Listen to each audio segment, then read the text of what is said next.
श्री सच्चिदानंद सद्गुरु साईनाथ महाराज की जय। श्री सच्चिदानंद सद्गुरु साईनाथ महाराज की जय। श्री साई सच्चरित्र अध्याय 45। श्री साईं बाबा की प्रकृति, चावड़ी समारोह। श्री साईं बाबा की प्रकृति। श्री साईं बाबा की प्रकृति अद्भुत थी। वे बाल ब्रह्मचारी थे। पुरुषों को भ्राता, स्त्रियों को बहन या माता मानते थे। उनका लीला विलास जीवन दिनचर्या अवर्णनीय था। वे संसारिक कार्यकलापों से निर्लेप रहते हुए भी कर्मशील थे। कभी आत्मा में लीन रहते थे तो कभी कर्मकांडी की तरह कर्म में लिप्त रहते थे। कभी वे पूर्णतः निष्क्रिय भी हो जाते थे। कभी सागर की तरह शांत गंभीर रहते थे तो कभी क्रोधित हो जाते थे। सारता उनकी प्रकृति वर्णन अतीत है। ऐसा वर्णन करने के बाद हेमाडपंत ने प्रार्थना करते हुए लिखा है कि जो ज्ञान बाबा से प्राप्त हुआ है वह कभी विस्मृत न हो। चावड़ी समारोह। श्री साईं बाबा एक दिन मस्जिद में रहते थे तो दूसरे दिन चावड़ी में विश्राम करते थे। उनका ये कार्यक्रम महासमाधि लेने तक नियमित चलता रहा। साईं भक्तों ने चावड़ी में उनका नियमित पूजन अर्चन 10 दिसंबर 1909 से प्रारंभ कर दिया था। श्री साईं चरणों का ध्यान कर हेमाडपंत ने चावड़ी समारोह का वर्णन करते हुए लिखा है कि वह दृश्य बड़ा मनोहारी था। जो भी देखता था ठगा सा रह जाता था। हर कोई यही आकांक्षा रखता था कि वह दृश्य आंखों से ओझल ना हो। जब बाबा के चावड़ी में विश्राम करने की रात आती तो भक्तजन मस्जिद के सभा मंडप में एकत्र हो जाते और घंटों बैठकर भजन किया करते थे। उस सभा मंडप के एक तरफ सजा धजा रथ रखा जाता था तो दूसरी तरफ तुलसी वृंदावन था। सारे भजक रसिक ताल, करताल, चिपलिस, मृदंग, ढोल, खंजरी आदि विविध खाद्य यंत्र बजाते हुए भजन करते थे।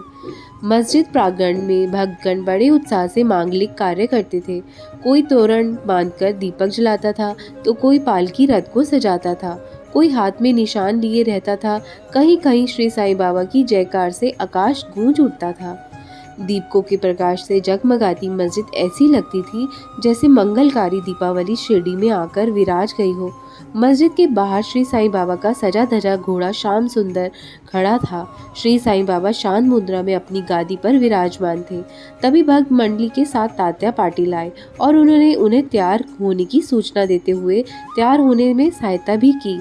बाबा से घनिष्ठता होने के कारण तात्या पाटिल उन्हें मामा कहा करते थे।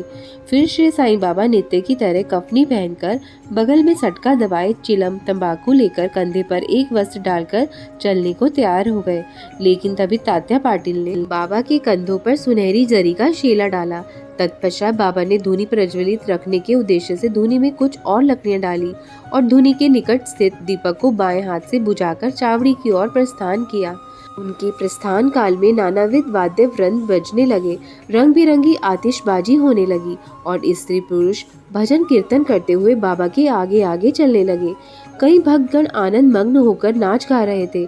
कुछ भक्त हाथ में निशान लिए हुए थे। बाबा ने जैसे ही मस्जिद की सीढ़ी पर पैर रखे, भालदार ने बाबा के प्रस्थान का उद्घोष किया। दोनों ओर भक्त चंवर लेकर खड़े हो गए और पंखा झलने लगे। बाबा कुछ दूर तक मार्ग में बिछे कपड़ों पर जुलूस के साथ चले। फिर तात्या पाटिल ने उनका बायां हाथ व मालसापति ने दायां हाथ पकड़ा और उन्हें सहारा देते हुए आगे बढ़े। बापू साहिब जोग पीछे पीछे छत्र लेकर चल रहे थे। सबसे आगे बाबा का सजा धजा घोड़ा श्याम सुंदर था। उसके पीछे पीछे भजन मंडली व भक्तगण थे जो वाद्यों के साथ हरि व श्री साईं नाम का स्वर घोष कर रहे थे, जिससे आकाश भी गुंजायमान हो उठता था। इस प्रकार जुलूस चावड़ी के कोने पर पहुंचा तो जन समुदाय आनंदित हो गया। कोने पर पहुंचकर बाबा चावड़ी के सम्मुख खड़े हो गए। उनका मुखमंडल देवता से दीप्तिमान हो गया। प्रतीत होता था जैसे प्रातःकालीन सूर्य आकाश में उदय हो गया हो।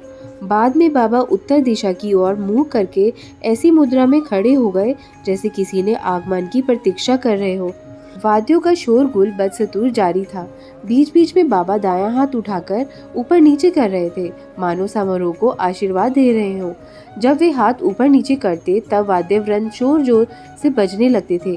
काका साहब दीक्षित समारोह में गुलाल उड़ा रहे थे। बाबा के मुखमंडल पर लाल वर्णी तेज जगमगाने लगा।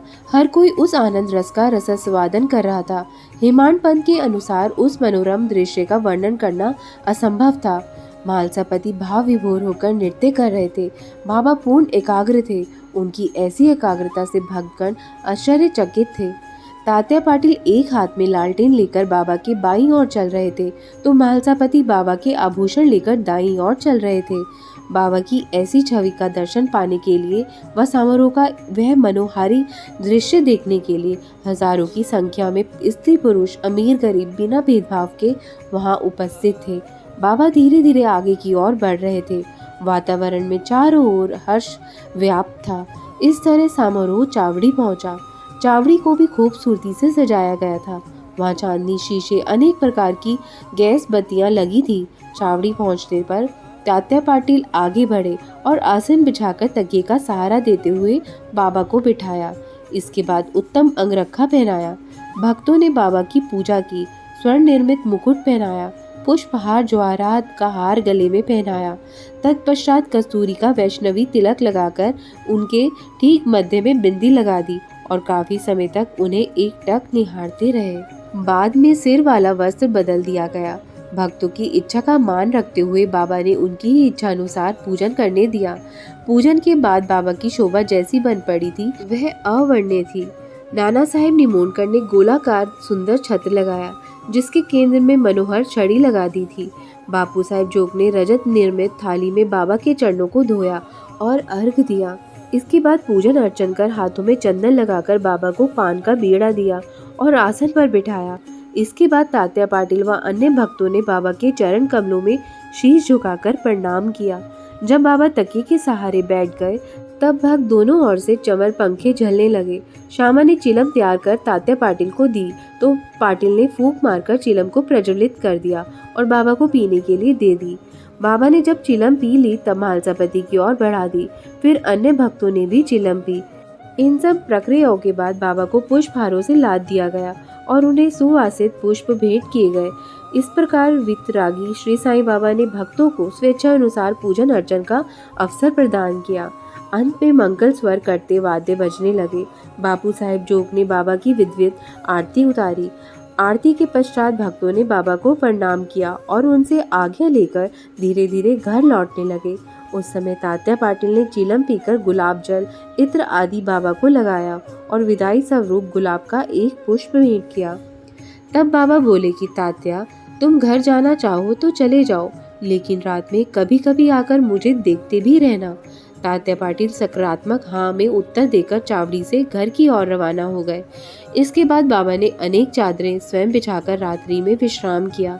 अंत में हेमाड पंत ने मूल ग्रंथ में इस बात का विशेष उल्लेख किया है कि भक्तगण शयन से पूर्व बाबा व उनके चावड़ी समारोह का ध्यान अवश्य किया करें। ओम साई नमो नमः। ओम साई राम। ओम साई राम। अब हम आगे अध्याय 46 का अध्ययन करेंगे। तब तक साईं स्मरण करते रहिए, बाबा की याद में खो जाइए, बाबा की लीलाओं का गुणगान कीजिए। ओम साई राम। जय साई राम।